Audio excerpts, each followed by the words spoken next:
In March 1471, Edward IV returned to England. He had been exiled from his kingdom after the unlikely alliance of Warwick the Kingmaker with Henry VI and Margaret of Anjou. Edward had come to reclaim the crown that he had taken a decade earlier after his victory at Towton. He landed at Ravenspur in Yorkshire, which had, in 1399, welcomed the arrival of Henry Bolingbroke, who had also returned from exile and who would make himself King Henry IV. Over the coming weeks, Edward gradually marched south, receiving a warm welcome in Northampton. From there, he'd march on London. Throughout his progress, Edward remained on his guard, expecting to be confronted by Warwick's forces or those loyal to Henry VI.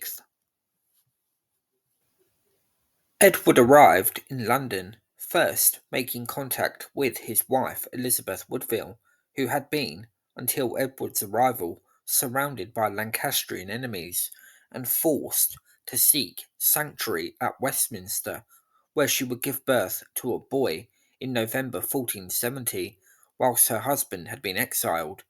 The little baby was named after his father. After reassuring Elizabeth of his well-being, Edward set to work on re-establishing his authority, but this wouldn't be easy. Warwick the Kingmaker wrote to his brother, George Neville, Archbishop of York, urging him to rouse the people of London in support of Henry VI. The Archbishop came up with the idea to show Henry off to the people of London by parading him around the city on horseback. This, however, was not a good idea. Henry was, at the best of times, a delicate man, uninspiring. Now, after long years in exile and increasingly fragile mental health, the poor king was a pitiable sight and did absolutely nothing to inspire confidence in his subjects. So it was hardly a surprise then that the plan fell flat. It didn't take long for the Archbishop to realise that the best course of action for him now was to make peace with Edward IV. Soon after Edward's arrival in London, Henry VI became his prisoner, and he was sent to the Tower. Now came the difficult bit for Edward IV, dealing with Warwick the Kingmaker and Queen Margaret. Warwick remained in the Midlands at Coventry as Edward progressed into London. Warwick had been hopeful that Edward would be denied entry into the capital, but that optimism had been misguided.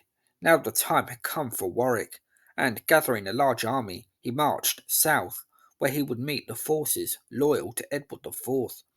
Edward's position was still a precarious one, and fearful that some enemy may free Henry whilst he was distracted, Edward took the Lancastrian king with him as he marched against Warwick. The two sides met at Barnet, just outside of London, on the 14th of April 1471. During the night before the battle, Warwick attempted to gain the upper hand by firing on the enemy using the cover of darkness, but little advantage was taken, as the guns and cannon overshot the mark. Edward's forces were encamped closer to the Lancastrians than Warwick and his commanders had realised. Given this, it's doubtful Edward's night was very restful, and so it was no surprise that he ordered his men to engage the enemy early in the morning. Trumpets were sounded and battle commenced. The early morning was blanketed with a thick fog, and this would play a big part in the battle, as a section of the Lancastrian army misidentified the badge of the Earl of Oxford as that of the badge of belonging to Edward IV. As a result, they charged at men who were actually fighting alongside them. Unsurprisingly, Oxford's men thought that this was some kind of betrayal. Edward IV, a powerful man who stood at 6'4", wielded his sword mightily and bravely, cutting any enemy that stood in his way down to the ground. He turned the tide of the battle in his side's favour, and eventually the Earl of Warwick would be cut down also, trying to escape the battlefield once he realised that his cause had been lost. This was clearly an important victory for Edward, but it had, at one point, looked as though things may go against him. The Earl of Oxford had made significant progress against a portion of Edward's army, but much of that had been undone by the confusion that had been caused by the fog. Edward's bravery had been rewarded with a good chunk of luck. But there was still work to be done for Edward IV. Henry VI remained firmly in his control, but Henry had a son and heir, a teenage prince also named Edward, that Queen Margaret could now rally the Lancastrian cause around. Margaret and Prince Edward landed in Devon, whilst Edward IV had been celebrating his victory at Barnet. The Lancastrians were supported by Edmund Beaufort, Duke of Somerset, and it was in the west where they could expect to pick up men to boost their ranks. Edward IV knew that there was little time to waste, and he marched westwards, where the Lancastrians and Yorkists would once again meet in battle, this time at Tewkesbury in Gloucestershire. Again, Edward IV came out on top. The 17-year-old Prince Edward was killed in the fighting, and Edmund Beaufort was taken prisoner before being beheaded shortly after the battle. Queen Margaret, a brave, determined, and proud woman, was captured and paraded in humiliating fashion through the streets of London. For her, the game was up. There was no one left to turn to now. Her unfortunate husband, Henry VI, was finally killed at the Tower of London a couple of weeks after Tewkesbury, bashed brutally over the head.